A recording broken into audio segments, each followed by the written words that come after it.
Welcome to today's Explainer. Today we are unpacking a sequence of events that is just absolutely fascinating. We're looking at how a tiny, completely resource-starved nation managed to transform itself into a literal global superpower. Seriously, whether you're a massive history buff or you just love figuring out how complex systems work, the sheer mechanics of this whole development are incredibly compelling. So let's just dive right into the strategies, the massive economic pivots, and the total mindset shifts that made all of this possible. The sheer magnitude of this contrast is just wild. Look at this. On one hand, you've got 1948, right?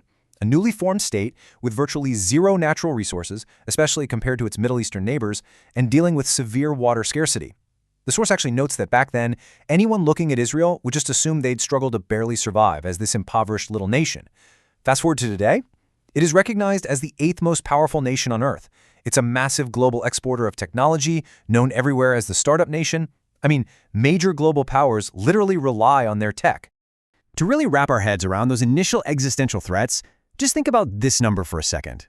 10 liters. According to our source, back in 1948, the resource shortage was so extreme that the government actually had to cap daily water consumption to just 10 liters per person.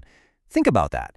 Imagine trying to build a thriving nation, let alone, an agricultural or industrial base, when your citizens are rationing out a few bottles of water a day to survive. It perfectly sets up the ultimate underdog narrative. Like, how do you go from a 10-liter water limit to becoming a high-tech superpower? Part 1. The Underdog Nation. Fighting for Survival. So, on May 14th, 1948, Israel declared independence, and the very next day, they were attacked by 5 surrounding nations: Egypt, Syria, Jordan, Iraq, and Lebanon. The military imbalance here was just overwhelming. On one side, you have the attacking Arab armies rolling in with thousands of tanks and heavily coordinated forces. And on the exact opposite side, the Israeli forces were vastly outgunned. They were defending themselves with just a few old planes and some pretty basic weapons provided by Stalin. Everybody watching this unfold assumed it was going to be a super swift defeat. But Israel had to figure out a way to survive using entirely unconventional means. Part 2. Survival through smart warfare. Ingenuity over firepower. Because they literally couldn't match the raw firepower, Israeli forces had to rely on extreme ingenuity and psychological warfare. And this massive shift in strategy is what ultimately allowed them to not only survive, but actually capture Western Jerusalem and regions in the north. Okay, get this. When the military ran out of actual bombs and artillery, some soldier had this brilliant, totally makeshift idea. They gathered up all these glass seltzer bottles, the kind used for soda, loaded them into these little crop duster planes, and just dropped them from high altitudes over enemy territory. Because of the glass and the aerodynamics involved, these bottles created this ear-piercing, terrifying whistling sound as they plummeted through the sky. The reaction on the ground was absolutely massive. The attacking forces literally reported that they sounded like atomic bombs. So you have these falling soda bottles combined with this notoriously loud, but honestly highly inaccurate and seemingly useless mortar called the Davidka, and it just created utter chaos. The attacking forces truly believed they were being hit by massive, super advanced weaponry. And because the 6 attacking armies suffered from really poor internal coordination, this psychological trick, this total bluff, caused absolute panic and made their forces completely scatter. But smart warfare wasn't just battlefield tricks. It was also about brilliant intelligence. Take the espionage executed by Mossad spy Eli Cohen. The source details how Cohen managed to infiltrate the absolute highest levels of Syrian leadership by posing as a super wealthy businessman. He did this so successfully, actually, that he was nearly made deputy defense minister. Crazy, right? Well, under the guise of helping Syrian soldiers who were baking in the hot sun, he casually suggested planting eucalyptus trees over their hidden military bunkers, just to provide some shade. Well, once those trees grew, they acted as massive, highly visible target markers for the Israeli Air Force, who then just bombed exactly where the trees were planted. It is just a stunning example of how Israel protected its borders by outthinking a threat long before it even materialized. Part 3. Education and innovation. The secret to wealth. Defending borders is astronomically expensive. And sure, while Israel did receive foreign aid, like $865 million in German reparations, along with aid from the US, a lot of developing nations received aid without ever getting wealthy. The real secret was what they actually did with that money, specifically when it came to education. Our source draws a pretty stark contrast here between the Indian engineering system and Israel's approach. On one hand, you have this critique of service engineering, which is described as just copy-pasting assignments and relying on rote learning to get passing marks, which ultimately churns out graduates who struggle to add real market value. But on the other hand, you have the Israeli model. Because their population was so tiny, the government looked at every single citizen as a potential world-class problem solver. These students weren't just doing textbook assignments, they were actively tasked with solving the nation's severe water scarcity, their irrigation needs, and their defense vulnerabilities. And this laser focus on problem solving yielded incredible results. Take drip irrigation, for example. It was invented by an engineer named Simcha Blas in the 1960s just to solve that severe water shortage we talked about earlier. It reduced water usage by 60% and turned his company, Netafim, into a multi-billion-dollar global powerhouse. Then there's the pill cam, created by an Israeli scientist to solve chronic stomach diagnostics. You've got the world-famous Iron Dome air defense system.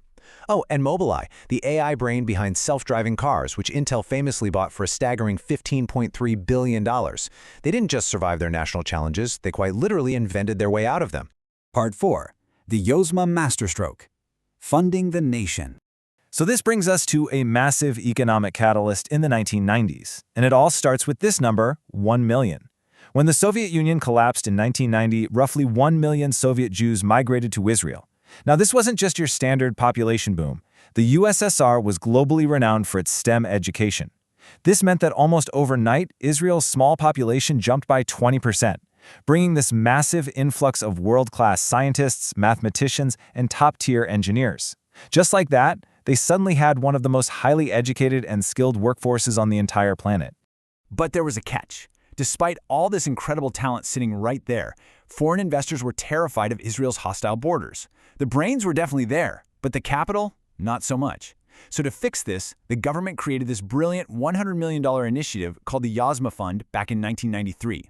It offered foreign venture capitalists an incredible proposition to fund startups. Here was the deal. The foreign investors would put in 60% of the money, and the Israeli government would match it with the remaining 40%. The absolutely crucial point here is how they completely de-risked this for the outside world. If the startup failed, both the government and the investor just shared the loss. But here is the total masterstroke. If the startup succeeded, the foreign investor had the right to buy out the government's 40% share at the original base price after 5 years. It's genius. The government intentionally absorbed the massive risk just to lure in the capital, while offering all the massive upside to the investors. And this incredibly sweet deal brought in top venture capitalists from America, Europe, and Japan.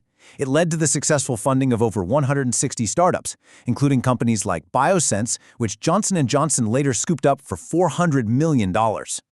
Part 5. Lessons for India. Building leverage. The source concludes its analysis by extracting these really key developmental strategies from Israel's rise, specifically framing them as lessons for India. They distill this whole geopolitical journey into 3 distinct takeaways. Number 1, geopolitics respects power, not just friendships. Look, when Israel was weak, they had very little support. It was only by becoming powerful and totally self-reliant that they actually gained global backing. Number 2, human capital is the most precious form of capital. A massive population is basically useless if you don't invest deeply in their education and their problem-solving skills. And finally, number 3, a nation must create leverage through invention. You don't need oil or endless natural resources if you can invent the kinds of technologies that the rest of the world absolutely relies on. And that brings us to a deeply provocative question posed by the source material. Knowing that real leverage is built through world-changing inventions and not just having large populations, will India's massive pool of engineering talent remain a localized service workforce, or will it shift its mindset, adopt strict problem-solving, and literally invent its way to true global leverage? It's a huge question. Think about that as we wrap up today's explainer. Thank you so much for joining me, and I'll catch you next time.